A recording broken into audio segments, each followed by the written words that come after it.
এটি ছিল মায়াপুরের একটি মন্দির। এখানে চলছিল সন্ধ্যা আরতি, আর সেখানে এই কীর্তনটি হচ্ছিল, প্রচুর মানুষ দেখছিল।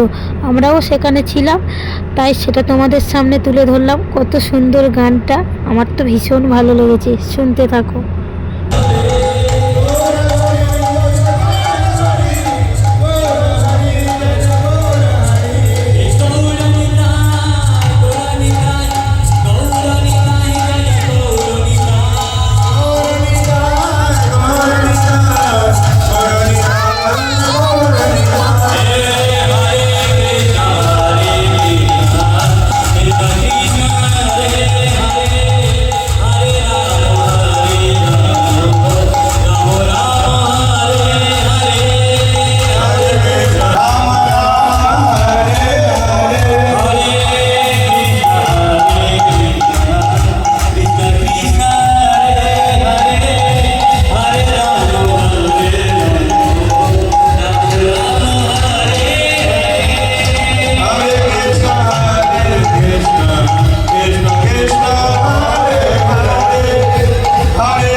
মায়াপুরের মন্দির তো মন্দির, দোলের সময় প্রচুর সাজিয়েছে, খুব সুন্দর সাজিয়েছে, আর দেখে তো পুরো আমার মন ভরে গিয়েছিল। আমার না, যে দেখবে সবারই মন ভরে যাবে।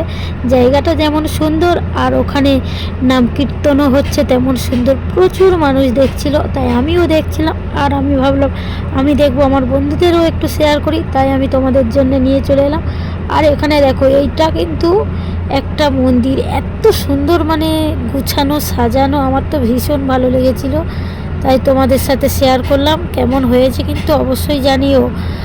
আর তোমরা সবাই একটু লাইক কমেন্ট শেয়ার করে দিও। আর পারলে মায়াপুরে গিয়ে একবার মন্দিরটি দেখে এসো। এটা নতুন, এটা ইস্কনের মন্দির না, এটা নতুন অন্য একটি মন্দির, তবে প্রচুর সুন্দর, খুব সুন্দর। অনেক অনেক ভালোবাসা রইল। আর সবাই বলো হরে কৃষ্ণ, রাধে রাধে।